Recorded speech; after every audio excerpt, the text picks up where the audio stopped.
하겠습니다. 오늘은 흑암 가운데 비추어진 빛 예수 그리스도라는 말씀으로 함께 말씀을 나누고자 합니다. 흑암, 어둠이죠? 어둠입니다. 성경은 늘 우리에게 말씀하시는 것이 이제 두 가지가 대칭되는 두 가지를 표현합니다. 어둠하면 그 반대는 무엇이죠? 예, 빛이십니다. 그러면 선 하면 또 뭐가 생각이 나죠? 악이 생각납니다. 그러면 생명 하면 또 뭐가 생각이 나죠? 사망, 죽음이 생각이 나시죠? 구원 하면 또 뭐가 생각이 납니까?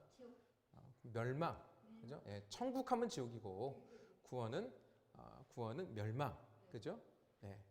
그러니까 빛 하면 어두움, 그죠? 예. 그러면 하나님 하면 뭐가 생각이 나는 거예요? 예수 그리스도 하면 뭐가 생각이 나야 돼요? 반대로 마귀가 생각이 나야 되는 것입니다.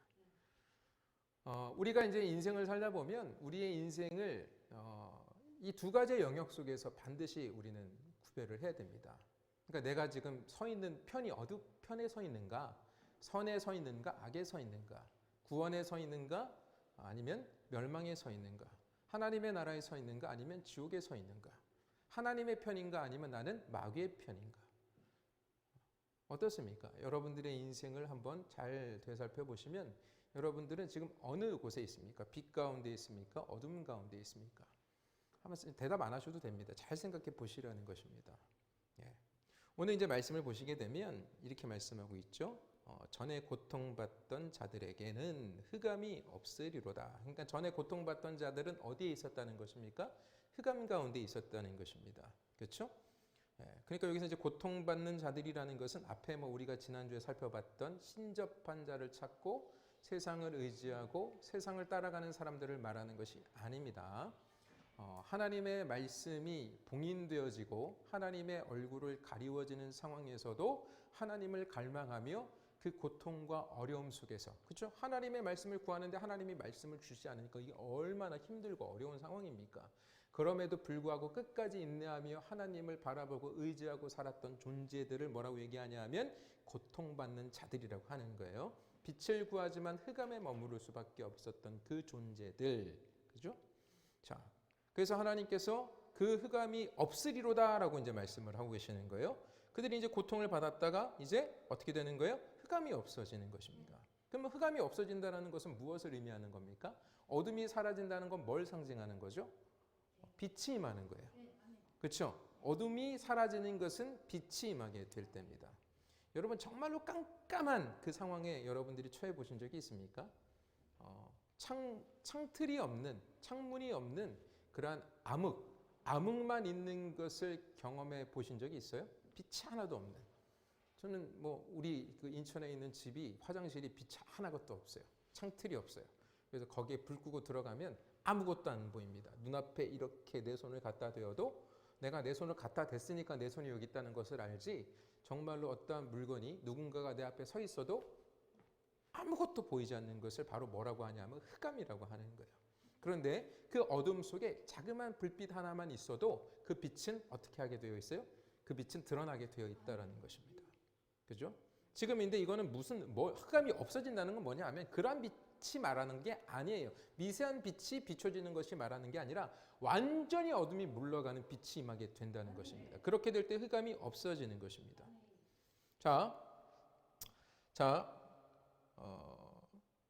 하나님께서는 말씀을 버린 자들에게는 그러나 빛을 비추시지 않습니다. 계속 말씀을 드립니다만 하나님께서 우리에게 주시는 빛의 그 근본적인 것은 뭐냐 하면 바로 예수 그리스도시고 예수 그리스도가 가지고 오신 말씀이라는 것이죠. 그러니까 예수님의 말씀을 붙들고 사지 않는 모든 존재들은 어떠한 존재들이냐 하면 흑암 가운데 있는 존재들입니다. 빛을 거부하는 인생들이라는 것이죠. 그래서 계속 제가 여러분들에게 말씀을 드립니다. 빛 가운데 거하시라는 거예요. 빛 가운데. 어둠의 자식들이 되지 말라는 것입니다. 여러분 하나님의 말씀을 왜 우리가 싫어하는지 아십니까? 하나님의 말씀은 정말로 우리가 듣기 싫은 소리를 많이 합니다. 왜? 내 마음대로 살지 못하도록 하기 때문에 그래요. 그러니까 하나님의 말씀 별로 듣는 것을 안 좋아하는 것입니다. 고리따분하게 생각하고 불편하게 생각되는 것입니다. 그러나 중요한 것이 있습니다. 하나님의 말씀이 잔소리 같고 맨날 듣기 싫은 소리 하는 것 같지만 결국 그 하나님의 말씀만이 우리를 생명으로 이끌고 가십니다. 그러나 여러분들이 좋아하는 소리를 들려주는 이 마귀의 소리들은요, 지금 달콤하게 여겨지고 지금 내가 원하는 대로 이 마귀가 말해주니까 너무너무 좋지만 결국 여러분들을 어디로 끌고 가요? 멸망으로, 지옥으로 끌고 간다는 사실을 분명하게 기억하시기를 바랍니다. 그러니까 여러분들의 마음과 짝짝꿍 하는 것은 사실 누구의 소리예요? 마귀의 소리예요. 왜? 우리가 여전히 육을 입고 살고 있기 때문에. 그래서 하나님께서 계속 이 어둠 가운데 무엇을 하고 계시는 거예요? 빛을 비추고 계시는 것입니다. 자, 이제 오늘 말씀을 보시게 되면 이제 흑암이 없을 것이라고 말씀하시면서 이제 어떻게 말씀하고 계시냐 하면 옛적에는 여호와께서 스불론 땅과 납달리 땅이 멸시를 당하게 하셨다라고 말씀하고 계십니다. 이 스불론 땅과 납달리 땅에 대한 역사를 이제 우리가 좀 바로 알아야 되는데요. 이 스불론 땅과 납달리 땅은 갈릴리 지방 주변에 있는 이스라엘의 땅입니다. 이 땅은 이제 주전 8세기 때 아수르의 침략을 받아서요, 회복할 수 없을 정도로 피폐해지게 됩니다. 아수르 왕 디글롯 빌레셀이라는 왕이 아람을 점령하면서 갈릴리 북은 이스라엘 영토를 침공하고요. 그 당시에 이 아수르의 이 스불론과 납달리에 살고 있던 백성들이 이 아수르의 노예로 붙잡혀가서 노예로 부림을 당하게 되고요. 그리고 실제로 이 땅이 아수르의 통치를 받게 되는 일이 일어나게 됩니다. 그래서 이스라엘에게 이 납달리 그리고 스불론은 수치의 상징을 가지고 있는 땅입니다. 그래서 갈릴리 지방을 굉장히 천하게 여긴 거예요. 무슨 말씀인지 아시겠죠? 그러니까 이 이방 민족의 지배를 받고 이스라엘의 수치의 상징이 되어버린 땅이 바로 이 스불론 땅이고 또 납달리 땅이라는 것입니다. 그러니까 지금 어떻게 표현하고 있습니까? 이 납달리 땅과 스불론 땅이 흑암 가운데 있었다라는 거예요. 근데 빛이 이제 이 땅 가운데 비춰지게 되므로 흑암이 사라지게 되었다라고 말씀하고 계시는 것입니다. 그러면 이 땅이 어떠한 땅인지 신약 성경을 통해서 우리가 확인을 해야 되겠죠. 마태복음 4장 말씀을 한번 같이 보도록 하겠습니다. 마태복음 4장 12절에서 16절까지 제가 읽어드리도록 하겠습니다. 자, 예수께서 요한이 잡혔음을 들으시고 갈릴리로 물러가셨다가 나사렛을 떠나 스불론과 납달리 지경 해변에 있는 가버나움에 가서 사시니, 자, 예수님이 어디에서 사셨다고요? 스불론 납달리 지경 해변에 있는 가버나움에서 사셨다라는 거죠. 정확하게 납달리와 스불론이라는 지역이 등장하고 있습니다. 이는 선지자 이사야를 통하여 하신 말씀을 이루려 하심이라 일렀으되. 그러니까 이제 우리가 지금 보고 있는 이 이사야서 9장에 나오는 1절과 5절의 말씀이 누구에 관한 말씀인 거예요? 그러니까 예수님에 관한 말씀인 거예요. 아시겠죠? 지금 이사야의 이 예언을 이루기 위하여 예수님께서 이 스불론과 납달리에서 사셨다라고 말씀하고 있습니다. 실제로 예수님께서 이 갈릴리 지역에서 예수님의 사역의 대부분을 이 지역에서 행하셨습니다. 자, 계속 읽어드릴게요. 스불론 땅과 납달리 땅과 요단강 저편 해변길과 이방의 갈릴리여, 흑암이 앉은 백성이 큰 빛을 보았고 사망의 땅과 그늘에 앉은 자들에게 빛이 빛이었도다 하였느니라. 그러니까 이 빛은 누구를 가리키는 거죠? 예수님을 가리키는 것입니다.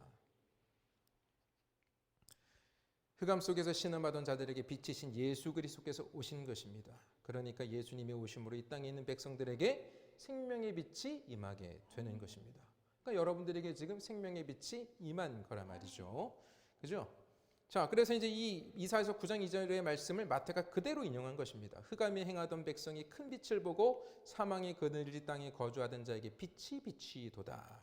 그러니까 흑암이라는 것은 무엇을 상징하는 거죠? 절망, 슬픔, 고통, 환난, 이런 모든 것들을 포괄적으로 비유하는 것입니다. 그죠? 멸망. 그리고 사망의 그늘진 땅이라는 것은 미래에 대한 소망이 완전히 끊어져 있는 상태를 의미하는 것입니다.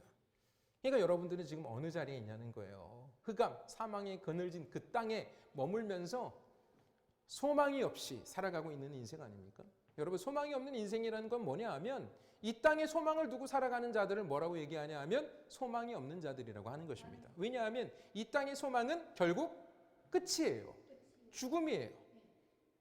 그렇죠? 네.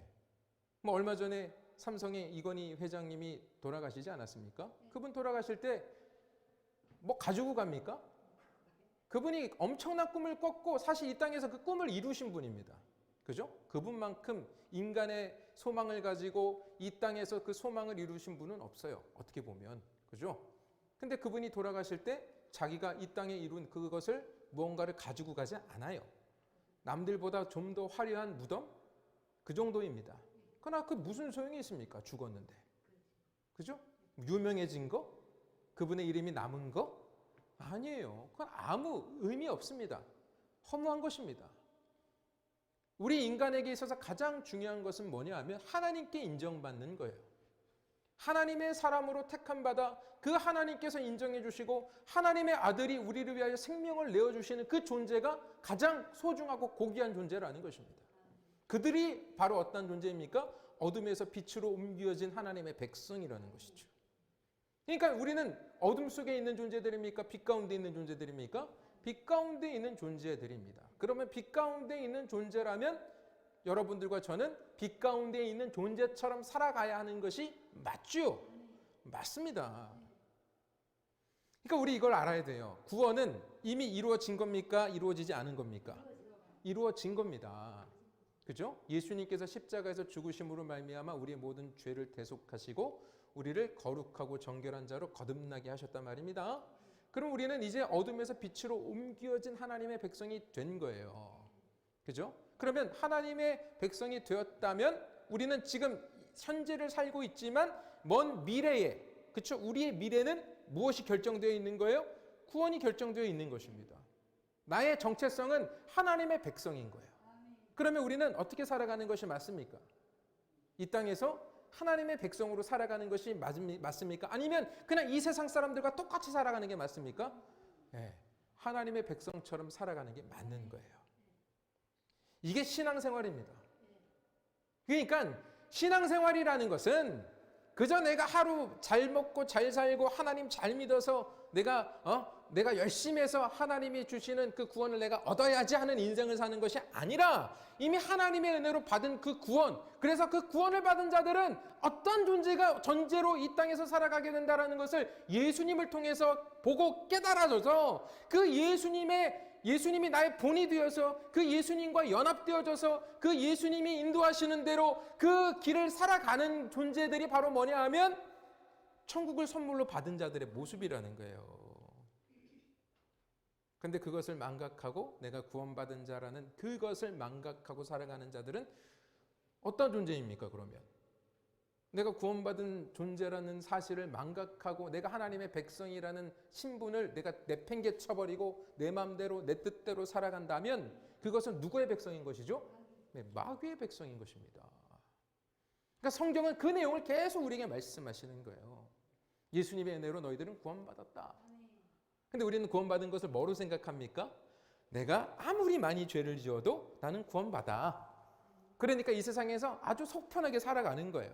내 마음대로 내 생각대로 내 뜻대로 살아가면서 나는 구원받았으니까 괜찮아. 그래서 대충대충 회개하고 하나님 잘못했어요. 용서해 주세요. 이러면서 회개하고 그리고 또 주님의 백성과 상관없는 삶을 계속 살아가고 그걸 추구하고 앙망하고 그죠? 또 제가 깨달아지면 주님 용서해 주세요. 잘못했어요 하고 또 어떻게 살아가요? 또 똑같이 세상 사람들과 똑같이 살아가고 그거 신앙생활 아닙니다. 여러분.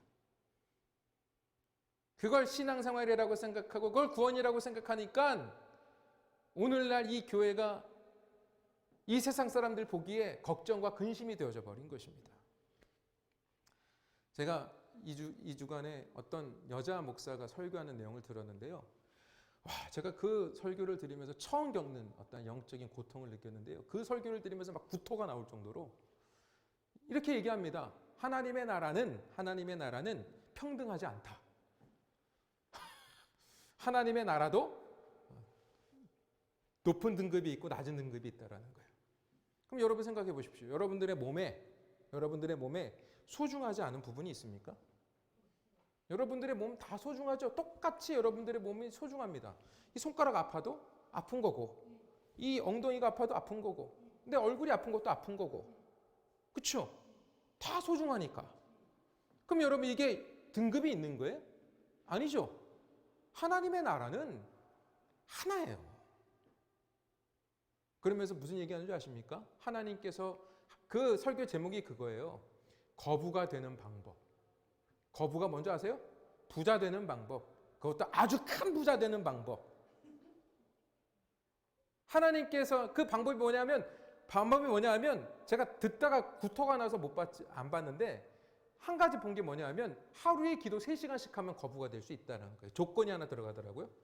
하루에 3시간을 기도하면 거부가 됩니까, 여러분? 여러분, 그 기도는 이미 타락한 기도예요. 왜? 3시간 기도하는 목적이 뭐죠? 부자 되기 위해서 기도하는 거잖아요.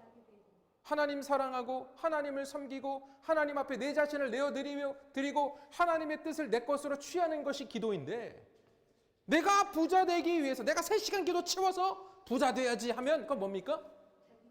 네, 그건 기도가 아니라는 거예요. 타락한 것입니다. 그분이 또 인용한 말씀이 뭐냐 하면 100배로 준다는 거. 그죠? 전토와 아버지와 어머니와 자녀와 이것을 100배로 준다는 말씀을 인용했는데, 앞에 있는 말씀은 쏙 빼요. 앞에 있는 말씀은 뭐죠? 버리는 거예요. 버리면 100배로 더 주겠다라는 말씀이에요. 근데 그게 바로 무슨 말씀이냐 하면 하나님의 나라는 하나라는 말씀을 말씀하고 계시는 거였거든요. 내가 말씀드렸죠, 전에 제가. 그죠? 내가 내 어머니를 버리고 아버지를 버리고 내 자녀를 버리고 내 전토를 버리고 내 모든 것들을 버리면 100배로 얻는다는 게 무슨 뜻이에요? 뭐예요? 그게 무슨 뜻이에요? 우리가 부모나 나의 자녀나 나의 친구나 형제나 나의 재산이나 이런 모든 것들은 나의 자아의 영역 속에 포함되어 있는 거예요. 나라는 존재, 나만큼 소중히 여기는 존재들입니다. 근데 그걸 버리면 100배로 얻는다는 게 무슨 뜻이에요? 나의 자아를 깨트려버리고 모든 사람들을 나의 것으로 여기는 거예요. 나로 여기는 거죠. 그러니까 교회에 있는 성도들 한 분 한 분들이 남이 아니라 바로 뭐로 여겨지는 거예요? 연세 많으신 분들은 나의 아버지로 여겨지게 되고 어머니로 여겨지게 되고, 또 나의 어린 그러한 아이들은 나의 자녀로 여겨지게 되고, 얘는 남의 아들, 이 사람은 나의 부모가 아닌 남의 부모, 이게 아니라 모두가 하나님의 은혜 속에서 하나로 여겨지게 된다는 것이 그 말씀의 진이란 말입니다. 그러니까 여러분, 우리가 정신 똑바로 차려야 되는 거예요. 잘못하면 마귀가 우리의 마음을 채갑니다. 무엇으로 채가요? 하나님의 말씀을 이용해서 채간다니까요. 근데 사람들은 그 말에 환호하게 되어 있어요. 부자 되기 원하니까, 하나님 잘 믿으면 3시간 기도하면 부자 될 수 있다고 하니까 3시간 기도 못 하겠습니까? 하죠. 예? 부자 된다는데. 그걸 믿음이라고 생각하는 것이죠.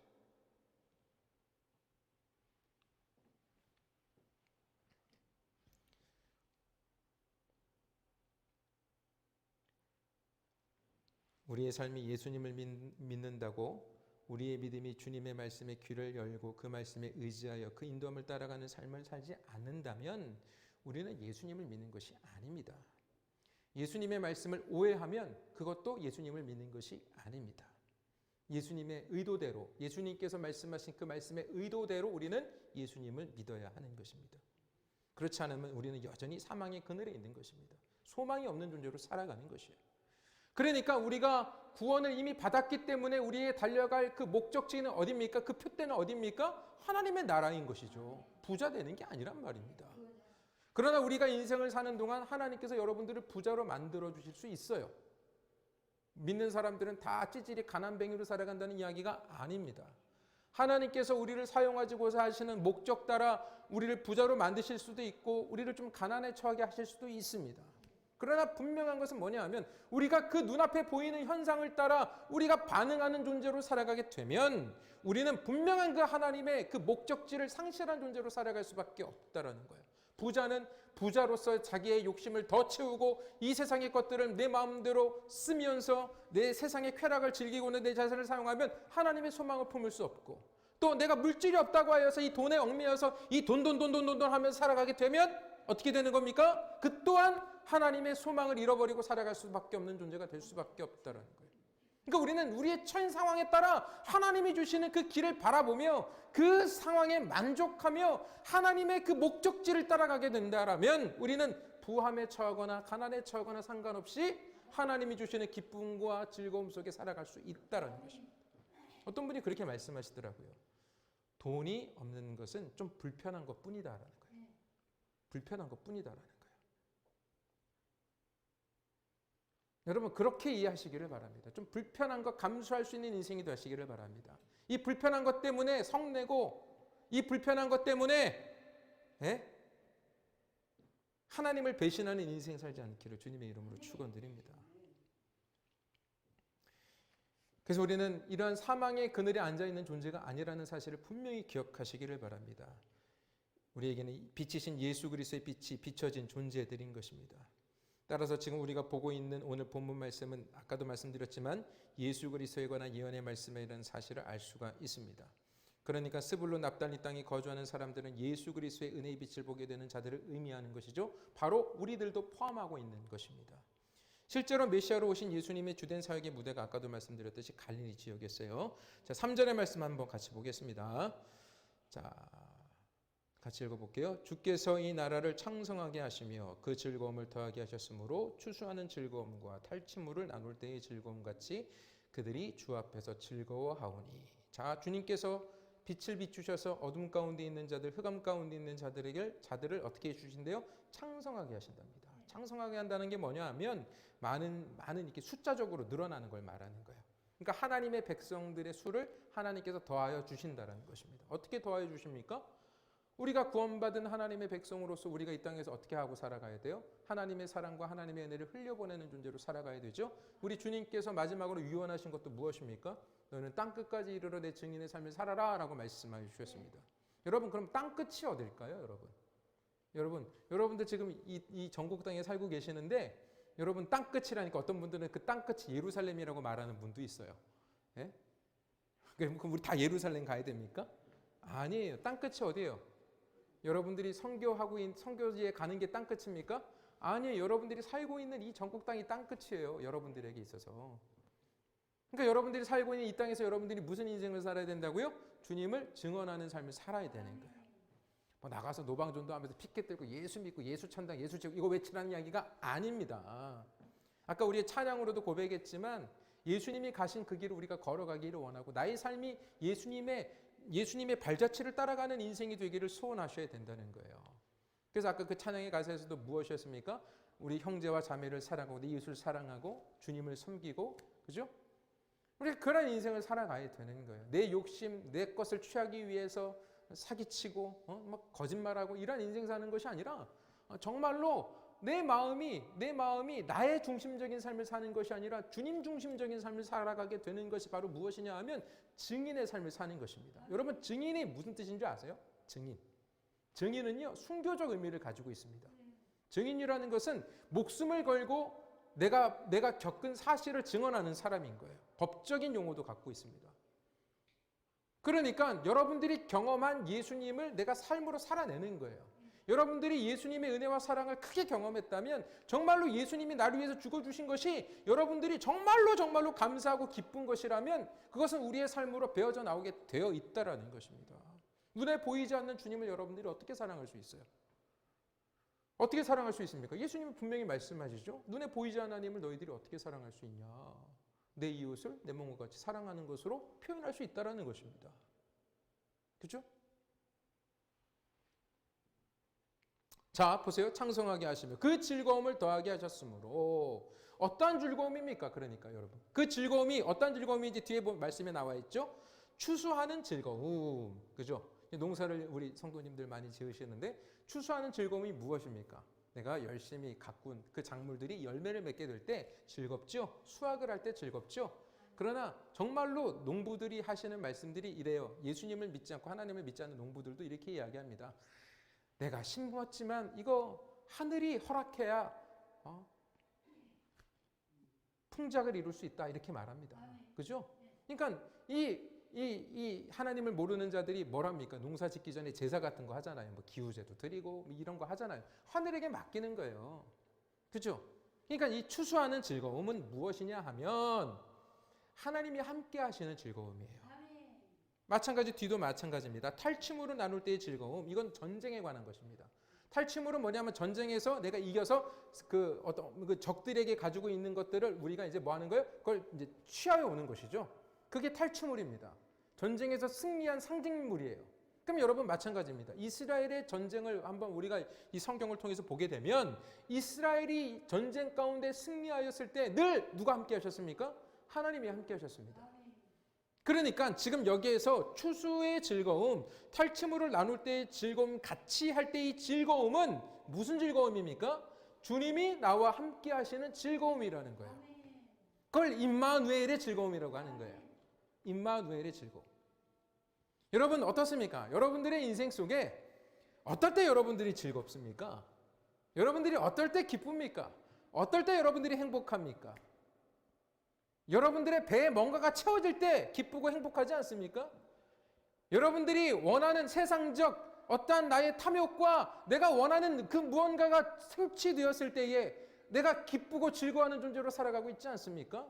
그래서 하나님은 까맣게 잊어버리고 나와 함께 하시며 나를 인도하시고 나를 위하여 생명을 내어주신 하나님은 까맣게 잊어버리고 나의 즐거움의 근원을 이 세상 것에 두고 살아가고 있지 않습니까? 그렇다면 우리는 어둠인 거예요. 흑암인 거예요. 여러분 정말로 하나님이 여러분들에게 즐거움이 되고 계십니까? 여러분 하나님이 우리의 즐거움이 되셔야 돼요. 하나님이 나를 구원해 주신 거예요. 흑암 속에 있던 나를 건져내어 주셔서 하나님의 자녀로 삼아 주신 것이 우리에게는 훈장과 같은 것이 되어야 되는 거예요. 예? 그래서 그 자부심으로 살아가셔야 됩니다. 그 자부심은요 이렇게 거들먹거리는 게 아니에요. 그 자부심은 무엇으로 나타나냐 하면 십자가로 나타나는 거예요. 낮아짐으로 나타나는 거예요. 겸손함으로 나타나는 거예요. 섬김으로 나타나는 거예요. 그러니까 그 섬김의 자리가 나에게 무엇이 되는 거예요? 즐거움의 자리가 되는 것입니다. 그러니까 교회에서 여러분들이 봉사하고 교회에서 행하는 그 모든 일들이 여러분들에게 무엇으로 행해줘야 되는 거예요? 즐거움으로 행해줘야 되는 거예요. 무슨 즐거움? 하나님이 나와 함께 하시는 즐거움으로 행해줘야 되는 거예요. 그게 아니라 내가 하나님으로부터 구원의 은혜를 받았음에도 불구하고 이 땅에서 내가 원하는 그 무언가를 얻기 위하여 여러분들이 신앙생활을 하게 된다면 그것은 다 무엇이라고요? 네, 그건 흑암에서 하고 있는 거예요.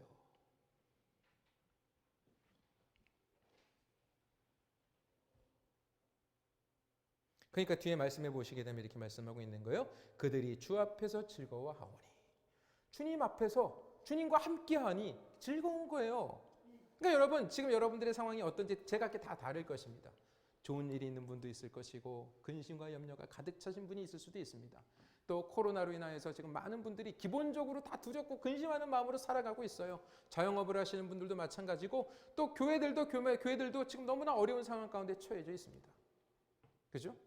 그러나 분명한 사실은 하나님이 우리를 떠나지 않으신다. 임마누엘로 함께 하신다는 것입니다. 그러므로 우리들의 마음 가운데 있는 두려운 마음들이 있다면 다 떨쳐내시기를 바랍니다. 우리 마음속에 있는 부정적인 마음들이 있다면 다 떨쳐내시기를 바랍니다. 그 마음들을 잊기 위하여 세상이 주는 유흥과 쾌락 속에 빠지지 마시라는 거예요.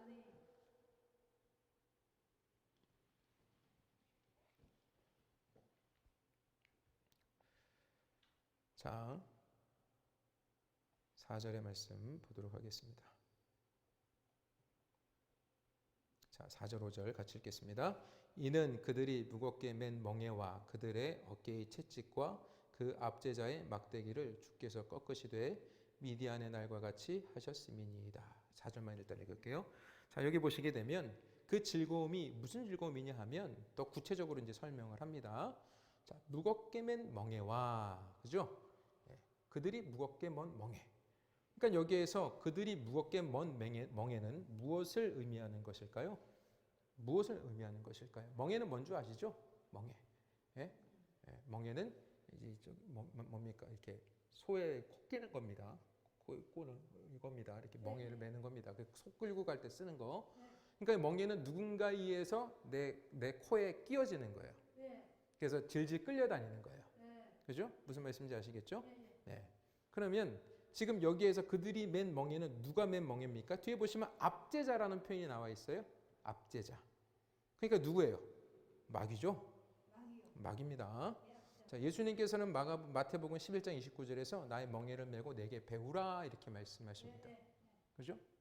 나의 멍에를 메고 예수님의 멍에를 메고 내게 배우라라고 말씀하세요. 그럼 이게 무슨 의미입니까? 예수님께서 하신 말씀의 의도는 주님과 연합하는 자가 되어 모든 것을 주님과 함께하라는 뜻입니다. 임마누엘입니다. 역시. 그죠? 주님과 함께하는 것이 뭐라 그랬어요? 즐거움이라 그랬죠? 즐거움. 근데 여러분 우리가 기본적으로 누구의 멍에를 메고 있다고요? 마귀의 멍에를 메고 있습니다. 그래서 예수님께서는 다른 표현도 쓰시죠. 마귀의 세간 노릇하는 자. 그죠? 마귀에 의하여 좌지우지 되는 자. 그러니까 여러분, 우리의 인생이라는 것이 예수님의 말씀을 잘 안 듣는 이유 중에 하나가 뭐냐 하면 내 마음대로 할 수 없어서, 그래서 불편해서 예수님의 말씀을 듣지 않으려고 합니다. 그리고 듣지 않고 좋아하지 않습니다. 그러면 그래서 자유가, 예수님의 말씀을 들으면 나에게 있는 자유가 박탈된다라고 생각을 하는 거죠. 이렇게 들어보시면 뭐 제 친척 형님도 그렇고 내 주변에 있는 분들에게 예수님 믿으세요라는 말씀을 전하게 되면 그들이 한결같이 말하는 게 뭐냐 하면, 아유, 예수님 믿으면 내 마음대로 못 살아요. 주일에 또 쉬고 싶은데 예배드리러 나와야 되지, 술 담배 못 하게 되지, 제약되는 게 너무나 많다는 겁니다. 내 마음대로 살고 싶은데 이게 다 제약으로 걸린다라는 거예요.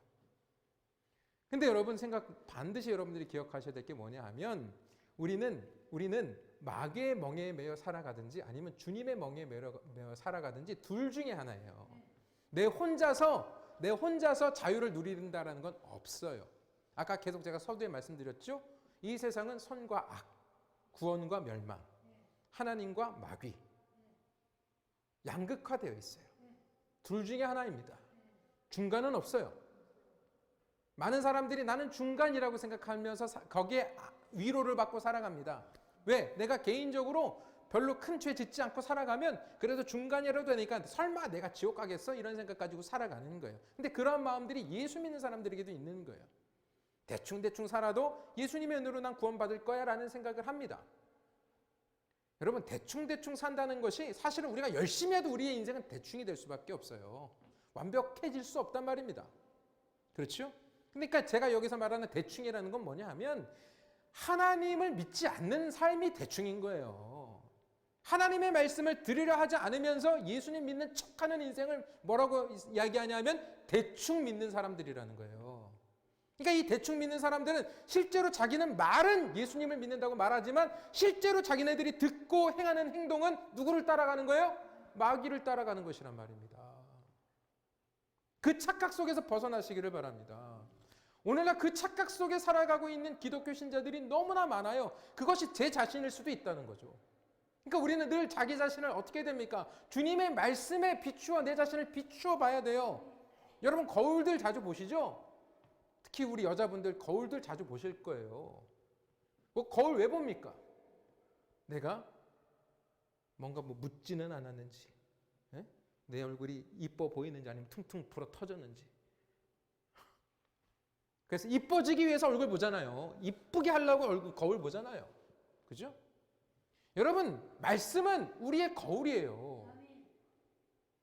내 심령이 썩어 있는지 아니면 정말로 하나님의 은혜 속에서 내 마음이 주님의 것으로 변화되어지고 있는지 그 말씀의 거울을 통하여 우리의 영적인 상태를 볼 수 있는 것입니다.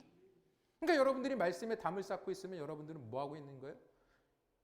똑같은 겁니다. 머리 흐트러 제치고 입에 침 질질 흘리고 그러면서 세상 속에 나가갖고 이러면서 살아가는 것과 똑같은 거예요. 여러분들이 말씀을 보지 않고 살아간다면. 그러니까 외형 꾸미는 것에만 정신 팔리지 말라는 것입니다. 내 영이 아름답게 가꾸어지고 있는지를 늘 말씀을 통하여 확인하시라는 거예요. 여기 보시게 되면요. 자, 보세요. 이제 말씀을 보시게 되면 그들의 어깨에 채찍과 그 압제자인 막대기를 주께서 꺾으시되 그랬어요. 여기서 채찍이라는 것은 원래 몽둥이입니다. 몽둥이를 채찍으로 번역을 해놨어요. 그러니까 이게 무슨 얘기입니까? 이 마귀가 우리를 계속 뭐 하고 있어요? 두들겨 패는 거예요, 지금 여러분. 여러분들을 두들겨 패고 있어요. 근데 영이 살아있는 사람만이 그걸 알아요. 여러분들이 지금 마귀가 여러분들을 두들겨 패는데 그걸 몰라요. 여러분들의 영이 죽어가는 것을 모르는 거예요. 내 육만 살아있으니까 잘 들으세요. 여러분, 마귀가 몽둥이로 두들겨 패는 것이 어떻게 두들겨 패는 줄 아십니까? 내 육의 정욕과 탐욕을 만족시켜주는 모양으로 때려요. 근데 우리는 그걸 나를 두들겨 패는 거라고 감지하지는 못하죠. 그냥 거기에 헬렐레에 빠져가지고 이 마귀가 주는 것에 그냥 정신 팔려서 내 영이 계속 두들겨 맞으며 죽는 것도 모르고 그냥 그 마귀의 이끌림을 따라 살아가는 것이죠. 눈의 안목을 따라, 내 정욕을 따라, 내 욕심을 따라, 내 탐심을 따라. 이렇게 살아가게 되는 거예요. 두들겨 맞으면서. 근데 영이 살아난 자들은 어떤 은혜가 있어요? 빛이 임하시고 그 빛이 임하게 될 때 이 백성들에게 어떤 일이 일어나는 거예요? 아, 내가 지금 이 마귀에게 두들겨 맞고 있구나라는 걸 깨닫게 되는 것입니다. 여러분 한번 생각해 보십시오. 여러분들이 누군가에게 두들겨 맞고 있을 때에 그 나쁜 놈이 나를 두들겨 때리고 있을 때 여러분들 그거 참을 수 있어요, 없어요? 못 참잖아요. 육신적으로 누군가가 나에게 조금만 해를 가해도 여러분들 막 화나잖아요. 여러분 근데 여러분들을 그렇게 두들겨 패고 있는 마귀에 대해서 여러분 그렇게 분노해 보신 적 있습니까? 미워해 보신 적 있어요? 여러분들을 조금 괴롭히고 여러분들의 마음에 조금 안 맞는다고 해서 그렇게 미워하고 그렇게 막 했던 그 존재들은 그렇게 미워했으면서 지금 내 영을 짓밟고 내 영을 좌지우지하며 나를 새간부리듯 부리고 있는 그 마귀에 대하여 나를 두들겨 패고 있는 그 마귀에 대하여 거룩한 분노를 내어보신 적이 있습니까? 오히려 그 마귀와 짝짝꿍이 맞아서 헬렐레 하면서 그 마귀와 장단을 맞추며 살아가고 있는 인생이 우리의 인생 아니었습니까? 여러분 정신 차리셔야 됩니다. 우리 모두가 정신 차리셔야 돼요. 지난번에도 말씀을 드렸습니다만 여러분 시간을 아끼십시오. 네? 핸드폰에 정신 팔리지 마십시오. 네? 저도 막 유혹이 와요. 그래서 저는 핸드폰 볼 때마다 그냥 억지로라도 하나님 말씀 듣는 자리로 그냥 팍팍 눌러버리고 또 막 유혹이 오고 막 싸워야 돼요. 네?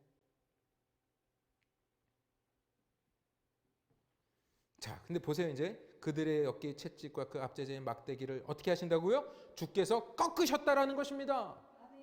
누가 꺾으신 거예요? 예수님이 십자가에서 꺾어버리신 것입니다. 이게 꺾여졌기 때문에 우리는 누구의 자녀가 된 거예요? 이제 마귀의 자녀가 아니라 하나님의 자녀가 된 거란 말입니다. 저 옆에 분들에게 당신은 하나님의 자녀이십니다. 당신은 하나님의 자녀이십니다. 네, 이거 아멘 안 하시면 여러분들은 마귀의 자녀입니다 라는 것을 고백하는 거예요. 어쩔 수 없죠. 내가 마귀의 자녀를 선택한다면. 그건 제 소관이 아니에요. 그건 하나님이 주신 은혜의 소관이기 때문에. 그냥 세상 따라가겠다 나는. 하나님 믿는 거 그 복잡하고 힘들어. 그냥 나는 이 세상이 주는 거 보면서 살아갈래. 그럼 마귀의 자식으로 살아가는 거예요. 그렇게 사시려면. 그러나 저는 분명하게 목사로서 여러분들에게 말씀을 드립니다. 그렇게 되면 어떻게 된다는 거예요? 결국 여러분들에게 기다리는 것은 지옥이에요. 사망이에요.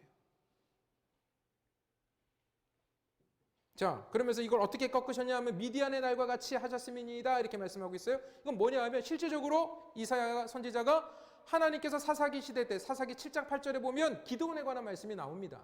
그 당시에 미드안이 이스라엘을 7년 동안 착복합니다.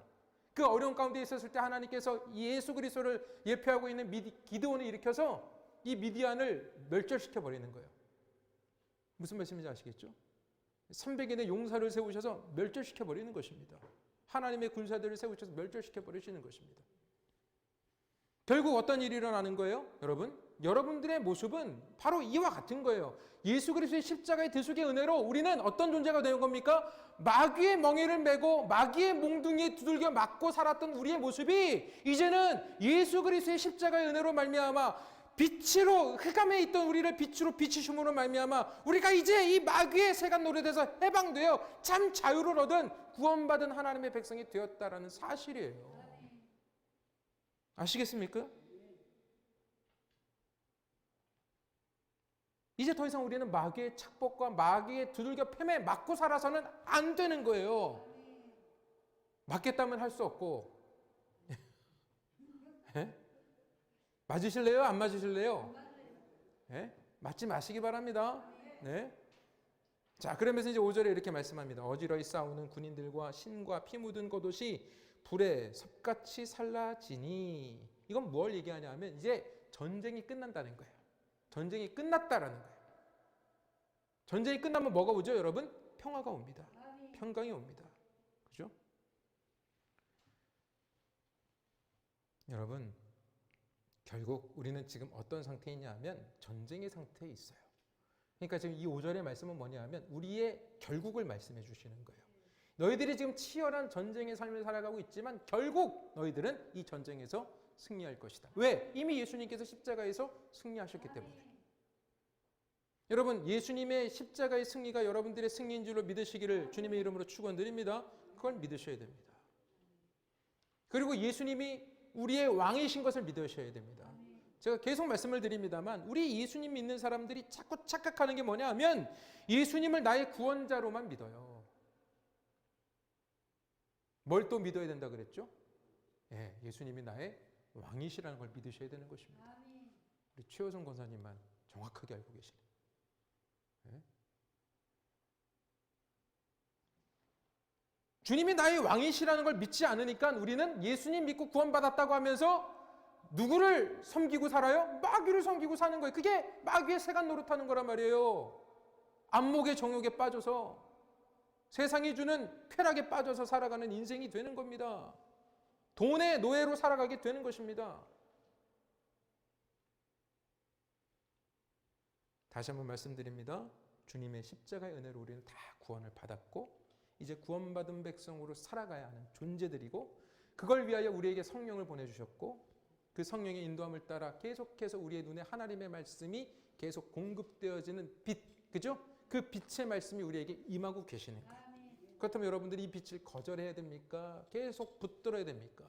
주님이 주시지 않아도 그거 달라고 몸부림치는 존재로 살아가야 되는 거예요. 거기에 여러분들의 열정과 마음을 쏟아 부으셔야 되는 거예요. 여러분들의 시간을 드려야 되는 거예요. 계속 또 말씀드립니다. 여러분들의 인생을 돌아보십시오. 내가 지금 하나님의 백성에 다운 걸맞는 삶을 살아가고 있는가? 제일 먼저 뭐 하라 그랬어요? 그래서 제가 지난 시간에 하나님의 말씀을 보기 시작하라 그랬잖아요. 묵상하기 시작하라 그랬잖아요. 듣기를 시작하시라는 거예요. 공예배, 교회에서 왜 공예배가 있는 줄 아십니까? 그거 하라고 하나님께서 몸된 교회를 세우시고 목사를 세우시고 예배 시간을 만들어 주신 것입니다. 여러분들 스스로 하나님의 말씀을 보는 데는 한계가 있어요. 그러니까 목사를 세우셔서 하나님께서 이 목사를 통해서 하나님의 말씀을 연구하게 하시고 깨닫게 하시고 그 성도들에게 전달하게 하시는 것이란 말입니다. 그래서 여러분 공예배 웬만하면 참석하시기 바랍니다. 예배보다 더 소중한 것이 있으면 어쩔 수 없고 예배보다 더 소중한 것이 없다면 예배에 될 수 있으면 나와서 말씀 들으시기를 바라요.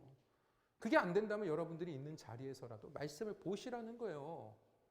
예?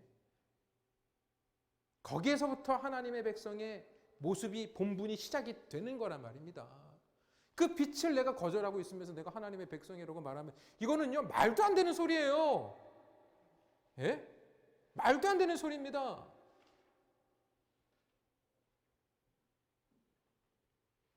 여러분들의 신앙이 말이 되는 신앙이 되기를 주님의 이름으로 축원드립니다. 기도드리겠습니다.